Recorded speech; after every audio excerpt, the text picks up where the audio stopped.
Hello friends, welcome to இது உங்கள் சமையல். இன்றைக்கி கிராமத்து ஸ்டைலில் சின்ன வெங்காய காரக்குழம்பு எப்படி செய்யலான்னு பார்க்க போகிறோம். டேஸ்ட்டு அட்டகாசமாக இருக்கும்.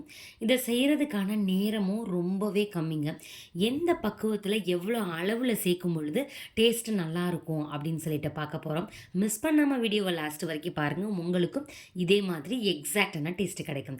சரி வாங்க, டைம் வேஸ்ட் பண்ணாமல் வீடியோக்குள்ளே போயிட்டு சட்டன் பார்த்துடலாம். இந்த குழம்புக்கு என்ன காய் செஞ்சால் நல்லா இருக்குன்னு சொல்லுங்கள்.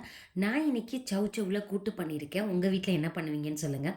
நெக்ஸ்ட் டைம் ட்ரை பண்ணுறேன். ஃபஸ்ட்டு ஒரு பாத்திரம் எடுத்துக்கலாம். மண் பாத்திரத்தில் செய்யும்பொழுது அந்த ஒரு டேஸ்ட் நல்லா இருக்குங்க. அதனால் மண் பாத்திரத்தில் நல்லெண்ணெய் சேர்த்துக்கோங்க. நல்லெண்ணெய் கொஞ்சம் கூடுதலாக சேர்த்துக்கணும். 2 டேபிள் ஸ்பூன் அளவு நல்லெண்ணெய் சேர்த்துட்டு எண்ணெய் காஞ்சதுக்கப்புறம் 1 டீஸ்பூன் கடுகு சேர்த்துக்கோங்க. அப்புறம் 1 டீஸ்பூன் சீரகம் சேர்த்துக்கோங்க. இது நல்லா பொரிஞ்சிடட்டும். கொஞ்சம் ஒரு கொத்து கறிவேப்பிலையும் தாராளமாக சேர்த்துக்கலாம். நல்லா மணம் வரட்டும். இது ஃப்ரை பண்ணி விடுங்க. ஏன்னா நார்மல் பாத்திரத்தில் செய்யும் பொழுது உங்களுக்கு டக்கு டக்குன்னு வெடிச்சிரும். மண் பாத்திரன்றனால கொஞ்சம் லேட் ஆகுது. இப்போது ஒரு 7-8 பல் பூண்டை நீல வாக்கில் கட் பண்ணி அதையுமே இது கூட சேர்த்துட்டு நல்லா லோ ஃப்ளேம் பண்ணிவிட்டு இது பண்ணிக்கோங்க, வறுத்து விடுங்க. லைட்டாக கலர் சேஞ்ச் ஆனதுக்கப்புறம் சின்ன வெங்காயம் ஒரு 25 சின்ன வெங்காயத்தை இதில் சேர்த்துக்கலாம். கொஞ்சம் சின்ன வெங்காயத்துலேயே இது கொஞ்சம் பெருசாக இருந்ததுனால நான் ஒரு 17-18 வெங்காயம் மட்டும் எடுத்து இந்த மாதிரி இதில் சேர்த்து எண்ணெயிலே வறுத்து விடுறோம். இது கலர் சேஞ்ச் ஆகிடக்கூடாதுங்க. அப்படி ஒரு ரெட் கலரில் வரும் இல்லையா, அந்த மாதிரிலாம் வரக்கூடாது. ஓரளவுக்கு மேலே உள்ள ஸ்கின் மட்டும் லைட்டாக கலர் சேஞ்ச் ஆகணும், வாசனை வரணும். அந்தளவுக்கு மாறினா போதும். அப்போ தான் டேஸ்ட்டு ரொம்பவே நல்லாயிருக்கும். பாருங்களேன், இந்தளவு மாறினா போதும். இதுக்கு ஏற்கனவே பார்த்திங்கன்னா தக்காளியை ஒரே ஒரு தக்காளியை மிக்ஸி ஜாரில் அடிச்சுட்டு வச்சுக்கோங்க ரெடியாக. இப்போ இதில் என்ன பண்ணிக்கலான்னா மிளகாய்த்தூள் சேர்த்துக்கிறேன். காஷ்மீர் மிளகாய்த்தூள் 1 டீஸ்பூன் சேர்த்துக்கோங்க. 1 டீஸ்பூன் வர மல்லித்தூள் சேர்த்துக்கலாம். அப்புறம் நீங்கள் குழம்புக்கு பயன்படுத்துவீங்க இல்லையா, அது 1.5 டேபிள் ஸ்பூன் அளவு சேர்க்கணுங்க. சாம்பார் தூளாக இருந்தாலும் பரவாயில்ல, இல்லை குழம்புக்கு பயன்படுத்துகிற குழம்பு மிளகாய் தூளாக இருந்தாலும் பரவாயில்ல, எதுனாலும் ஓகே. 1.5 டேபிள் ஸ்பூன் கலந்துட்டு அடுப்பை நல்லா லோ ஃப்ளேம் பண்ணிவிட்டு இதிலையே மிக்ஸ் பண்ணி விடணும். எண்ணெய் சேர்த்துருக்கனால அந்த எண்ணெயோடு சேரும் பொழுது உங்களுக்கு ஃப்ளேவரும் நல்லாயிருக்கும், டேஸ்ட்டு ரொம்ப நல்லாயிருக்கும். நான் சொன்னேன் இல்லையா தக்காளி, அதையும் மிக்ஸி ஜாரில் நல்லா அரைச்சிட்டு ஒரே ஒரு தக்காளி சாரை இது கூட சேர்த்து விட்டுறலாம். நீங்கள் அரைச்சி முன்னாடியே ரெடியாக வச்சுக்கணும். மண் பாத்திரத்தில் செய்யும் பொழுது பொடி சேர்த்த உடனேவே அதை டக்குன்னு அப்படியே அப்சர்வ் பண்ணிவிட்டு ஒரு மாதிரி பிடிச்ச மாதிரி ஆயிரும். அதனால் அரைச்சி ரெடியாக வச்சுக்கோங்க.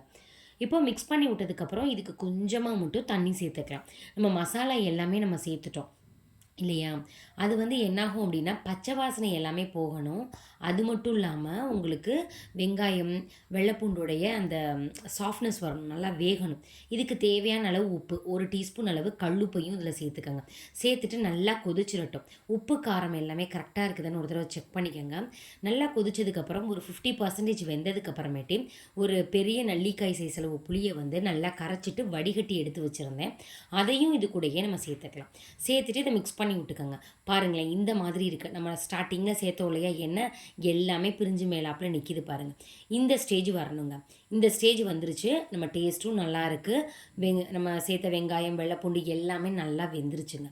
இந்த ஸ்டேஜில் நம்ம என்ன பண்ணிக்கலாம்னா இது வர்றதுக்கு பார்த்திங்கன்னா கிட்டத்தட்ட 8 நிமிஷம் ஆச்சுங்க. நான் 2 பேர் சாப்பிட்ற அளவு தான் இன்றைக்கி நான் செஞ்சுருக்கிறேன். பார்த்திங்கன்னா இதில் கொஞ்சமாக ஆஃப் பண்ண போகிற ஸ்டேஜில் கொஞ்சமாக பெருங்காயத்தூள் சேர்த்துக்கோங்க. ஒரு கொத்து கறிவேப்பிலையும் சேர்த்துக்கலாம். இன்னும் மணமாக இருக்கிறதுக்கு 1 டீஸ்பூன் நல்லெண்ணெய் இருக்கு இல்லையா, அதையும் மேலாப்பில் தூவி இறக்கணுன்னா சூப்பராக இருக்கும். சுட சுட சாதத்துக்கு இந்த சின்ன வெங்காய குழம்பு வச்சு சாப்பிட்டீங்கன்னு வச்சுக்கோங்களேன், சாப்பிட்டுட்டே இருப்பீங்க. சின்ன வெங்காயத்தில் அவ்வளோ ஹெல்த் பெனிஃபிட் இருக்குது, உடம்புக்கு ரொம்பவே நல்லது. பெரியவங்கள்ட்ட கேட்டால் அவங்க சொல்லுவாங்க. நீங்களும் இதே மாதிரியே ட்ரை பண்ணி பாருங்கள். இதே மாதிரி ஏகப்பட்ட ரெசிபீஸ் நம்ம சேனலில் போட்டிருக்கோம். தேவைப்பட்ட டிஸ்கிரிப்ஷன் பாக்ஸில் லிங்க் தரேன், அங்கே போய் பாருங்கள். ஓகே ஃப்ரெண்ட்ஸ், இந்த வீடியோ உங்களுக்கு பிடிச்சிருந்துச்சுன்னா இது உங்கள் சமையலை சப்ஸ்கிரைப் பண்ணலைன்னா சப்ஸ்கிரைப் பண்ணிவிடுங்க. பக்கத்தில் உள்ள பெல் பட்டனை கிளிக் பண்ணுங்கள். பிடிச்சிருந்தால் லைக் பண்ணுங்கள். உங்கள் ஃப்ரெண்ட்ஸ் அண்ட் ஃபேமிலிஸ் கூட ஷேர் பண்ணுங்கள். இதே மாதிரி ஒரு இன்ட்ரெஸ்டிங்கான வீடியோவில் பார்க்கலாம். தேங்க்யூ.